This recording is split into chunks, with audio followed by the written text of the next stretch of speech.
Hi everyone, thank you so much for tuning in to the first ever episode of Westwood Media Center's Between Classes. We're launching this series to create a comfortable space for youth-led discussions with leaders in our community. My name is Mila Mandeville. I'm Emily Mastropolo. I'm Aarthi Movba. Behind the camera, we have Evan and Charlotte from Westwood Media Center. And of course, today, we have Mrs. Higgins from the Westwood High School Guidance Department. Miss Higgins is a graduate of Boston College with a master's in school counseling from Harvard University. She's been a counselor here at Westwood for 18 years, and she's been the head of guidance, or the director of guidance, for the past 5. So Ms. Higgins, thank you so much for being here. To get us started, would you mind telling us a little bit about yourself and your role as a guidance director at Westwood High School? Sure. So I actually grew up in Miami Beach, Florida, so a long way from Westwood. And I came to Boston College in 2000, so a long time ago. And I just fell in love with the New England area. And when I was in college, I actually thought I was going to be an English teacher. But I realized that what I wanted to do was work with the college process. And so I was a tour guide. I would lead tours, and I really loved engaging with families and students. But my first job out of college was actually in college admissions. So I worked first for Boston College as an intern and then for Regis College. At the time, Regis was actually a women's college when I worked there, but I was the person reading the applications. I was the person recruiting students at high schools.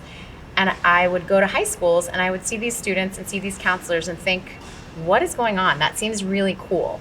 Because I went to a very small school in Florida. There were not guidance counselors there. That was not a thing. And so after a year of being a college admission counselor, I realized that I wanted to be on the other side of the desk working with students through the college process.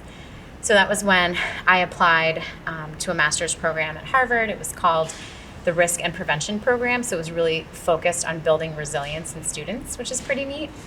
And Westwood was my first job out of graduate school 18 years ago. So it's crazy to me to think about how long ago that was.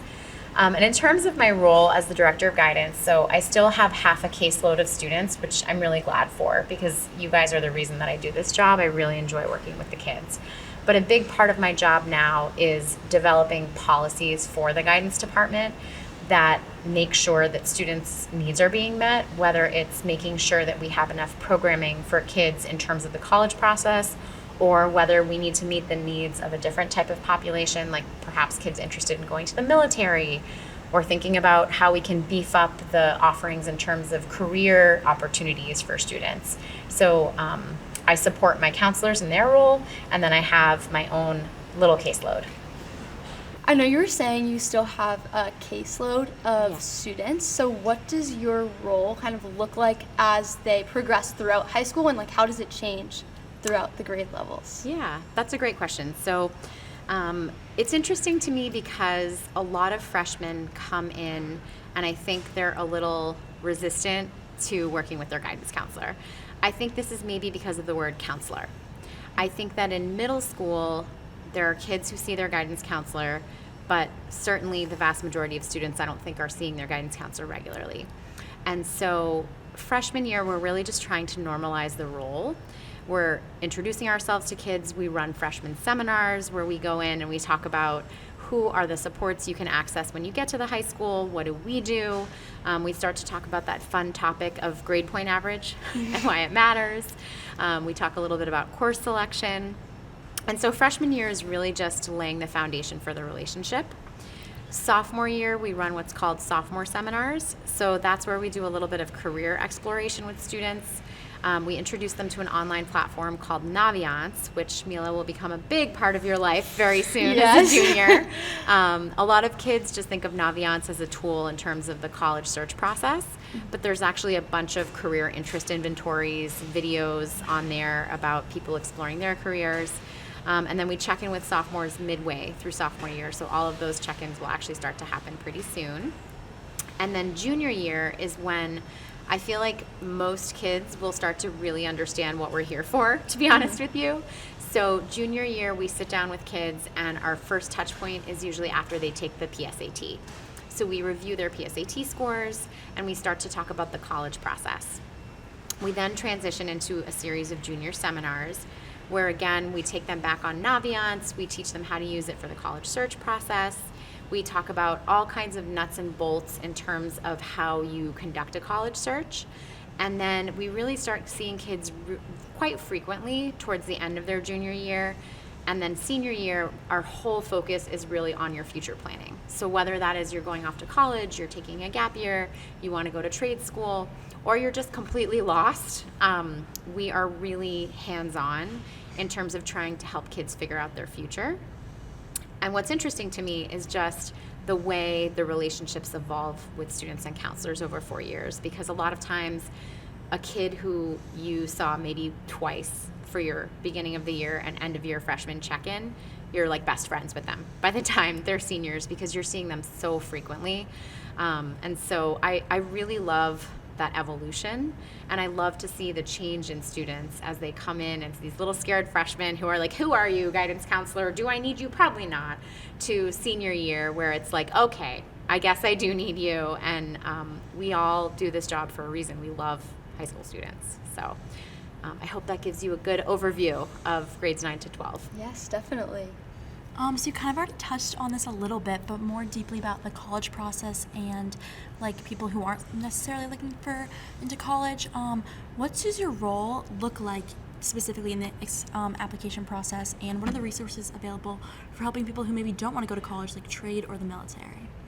Yeah, so this is something we've been thinking a lot about, because I would say when I started 18 years ago, almost 99% of kids were college bound. And I would say there's an increasing number of students who are a little bit unsure about whether that's the right path for them.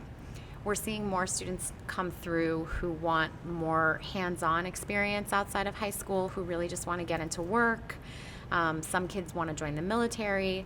So we've actually done a lot in our office, first to educate ourselves, right? Because if we're going to teach you guys about what's out there, we need to understand what's out there. So we've actually visited other high schools that have career centers.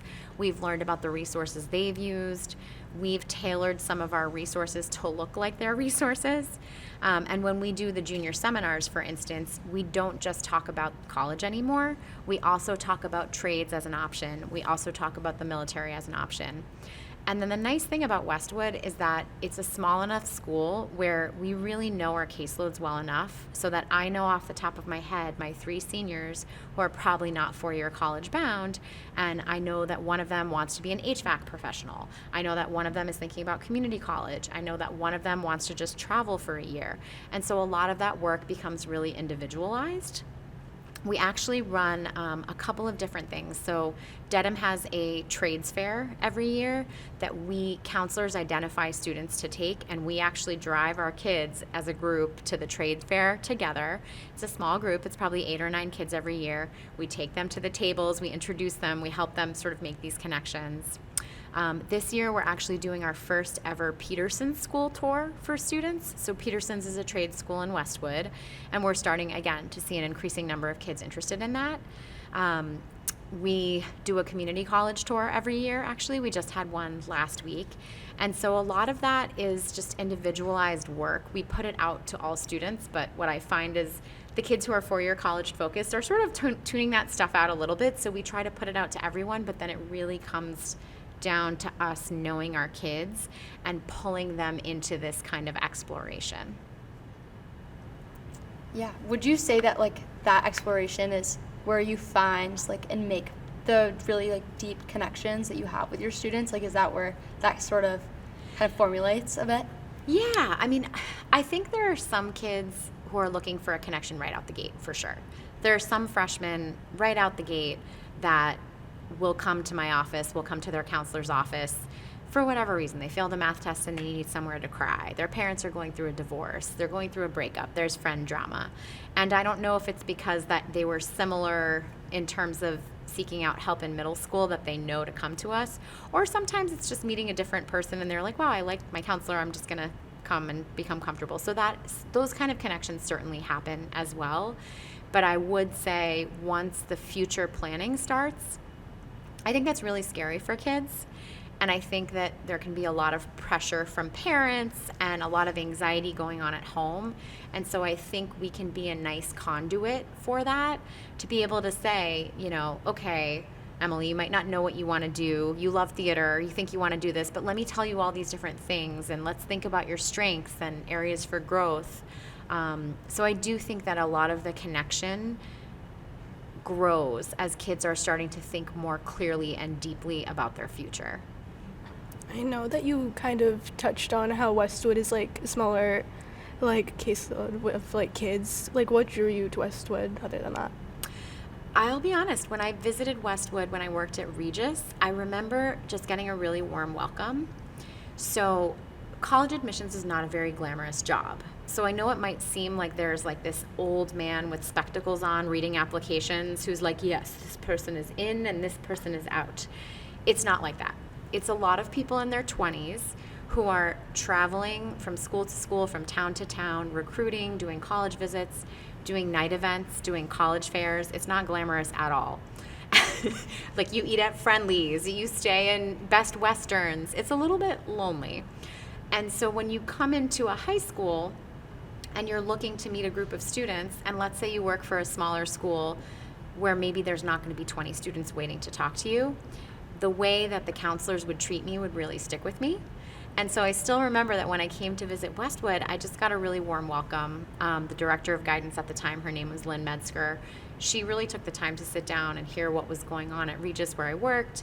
She was really welcoming. And so that was a huge piece of what drew me to Westwood, to be honest. I was like, this is a community that respects people who are coming in from the outside, and that felt really good. And now that you're here, like, what's the community with the other guidance counselors like? Like, what does those relationships look like? Oh man, it's the best. So we actually call ourselves the Guidance Fam, and we have little bracelets. And, from a student perspective, you shouldn't be thinking about how hard our jobs are. But our jobs are really hard because we are sort of the balance between helping with academics, helping with socio-emotional needs of students, and then helping with the college process. And with that comes a lot of pressure and a lot of expectation from the community. And it's also like, kids are going through stuff, and it's hard to not be empathetic and sometimes to not take it home with you. If you really care, the stories stick with you. Do you know what I mean? Mm-hmm. And so our guidance fam is very tight, and we're very supportive of each other, because it's really important when you're doing work in terms of taking care of others to take care of ourselves and the team. So that's actually probably my favorite part of the job, is my team. This school has the greatest group of counselors who work so hard and thinks nonstop about how to make the student experience better. And also is always trying to get better at their jobs, and are also just a really caring group of people. So it's like the joy of my life to lead that department, to be honest with you. Kind of changing subjects a little bit. I know, like, we're talking about the different seminars we do, like, throughout grades. I know Emily and I just had one recently, actually. Like, we've noticed definitely there's a really big conversation around mental health right now, just like in the world in general, but also specifically at Westwood. And I think definitely guidance is like leading that and pushing that. Like, how does that kind of come into play with your job? And like, I know you talked about like social and emotional support and wellness and stuff like that. Like, what does that kind of look like when you're catering new resources and stuff like that? Yeah. So in the sophomore seminars, I don't know if you guys remember this, there was a stress management seminar where we talked about the way anxiety impacts the brain and sort of fight or flight response. And we really tried to drive home the fact that many students at Westwood struggle with their mental health. And in fact, we showed a video that was made by a student from Westwood about the student experience. Kids here can feel so much pressure. And so I feel like that's the seminar where we really try to focus on how to build some skills. We did a breathing exercise. I don't know if you guys remember. Kids are like, oh, it's so cringy. But it's important to learn skills, you know. We also try and talk about our school social worker quite a bit. So we want to make sure that students know that the school social worker is a resource who's available for kids who are struggling. We also have a few school psychologists in the building. So students who are on IEPs have access to the school psychologists, and then general ed students, what we call them, have access to the school social workers. I think that one way that we as a guidance team also try to approach the mental health conversation is really trying to stress to students that balance is important. So one thing I see a lot of here is kids pushing themselves all the time to take the highest level classes possible, which I completely get it, right? Like it's just like in the water you drink in Westwood. But I think as a team, we try really hard to have genuine conversations with students about what balance looks like on an individual level for each kid. Like there are some kids that they can eat APs for lunch, right? They're just crushing it. Sure, take your 2 APs as a sophomore, take your 3 as a junior. That's not most kids. But I think Westwood kids think that's most kids, and it shouldn't be most kids. Like everybody has a gift. Everybody has something they love, and it's not academics for everybody. And so I think that the conversation about mental health that we're constantly having with students is this really what's best for you? Is this really going to keep your life in balance? And it is a struggle because I think sometimes you worry, am I coming across as, I joke around it, like, am I a dream crusher? Like, I don't want to be a dream crusher, right? Like, I want my kids to feel supported and elevated and boosted, but I also want kids to know that it's okay to take a step back and to not take every class at the highest level and to find the balance and to have time to hang out with your friends and watch TV and just like be like a normal human. So I think that that's a big part of the conversation that we're having. I feel like we're having that more on the individual level with students, and so I have been thinking more like programmatically about how we can do that. We also do the Signs of Suicide program in 9th grade and in 12th grade, and in fact we're doing the 12th grade, we call it a booster session next Monday, where we go in and we show a video, and the video has some real life stories and then some acted sequences. I'm sure you guys remember from freshman year. And we talk about the need for kids to seek help, right? Like you should never carry a burden that a friend shares with you on your own, nor should you feel like there's nobody. And so we really try to get kids to think about who is a trusted adult, either in this building or outside of this building, that they could go to for help. The senior one also focuses on what to do when you leave here. It's a huge transition, right? Moving out of your parents' homes, going to a new place. A lot of kids do struggle with their mental health when they make the transition to college. So just making sure they understand, what counseling is, what those resources could look like outside of this place. And then there's just smaller things we do. Like, I don't know if you guys have heard about our For Joy sessions during S Block. Miss Parker is running like painting for joy and walking for joy and origami for joy and things like that. I think just taking some time away from academics is really healthy. I also really appreciate the wellness initiatives in the building. So the wellness junior classes, I've heard some kids just say like, wow, it actually is really nice to just have like a little time in the middle of the day to do yoga. Or we're in yoga right now, most of us. We had it today. That's awesome. Yeah, I love it. Oh, that's so good to hear. I actually asked Miss McCord if I could come into yoga, and she said she sent like a survey to you guys. So I hope you said yes. We did. Oh, yeah. We just filled that out, actually. Oh my gosh, that's so funny. So that's a perfect example. Like sometimes it's not always the big speaker in the auditorium, right, talking about their experiences. And sometimes we do that too, right? There's usually a big speaker who comes to talk about something along the lines of mental health every year. But I think it's sometimes these like smaller little micro things that we're trying to infuse throughout the curriculum. Yeah, I know Miss McCord was giving out little like flamingos Flamingo for when pens. you're majestically awkward, so no one feels uncomfortable. So we both have gotten them. Yeah. I got mine the other day. Oh, that's awesome. I'm excited for that. Make sure you sign up for yoga, man. I will. That's the way to go. Yeah. I think that I don't know. I think that kids overlook sometimes like the importance of moving your body, and they're always like, oh, I gotta do the varsity sport, but like being silly, awkward flamingo and yoga can be really good for the soul too. You know? Yes, definitely. Yeah. Oh, that's awesome. Yeah. Kind of also related to mental health. How do you think your job with like the challenges that kids face, like how have they changed, like social media, for instance? Yeah, so, I mean, listen, high school has always been hard and complicated, right? I went to high school in the 90s. It still sucked back then, guys. And there was no social media. And it was also wonderful, too. There are both sides to it. I definitely think that I have seen an increase in student anxiety over the years. I don't think it's just because of social media, but I certainly think that there is a pressure that I feel as an adult with a cell phone that I feel like I can never be fully present. I feel like I always know that even if my phone's off in my purse during the school day, I'll come out and there will be 97 missed messages. And it's like, I just want to be present in one place and then not feel like I have to catch up on all these things. So I do think that in that way, kids' attentions are pulled in so many different directions that I think it's harder to focus, number one. I do think that social media is problematic. I mean, I have an 8th grader, and I've already told her she can't have any social media accounts until she's 16, and I will do whatever I can to bribe her to just not do it through high school if we can get past that.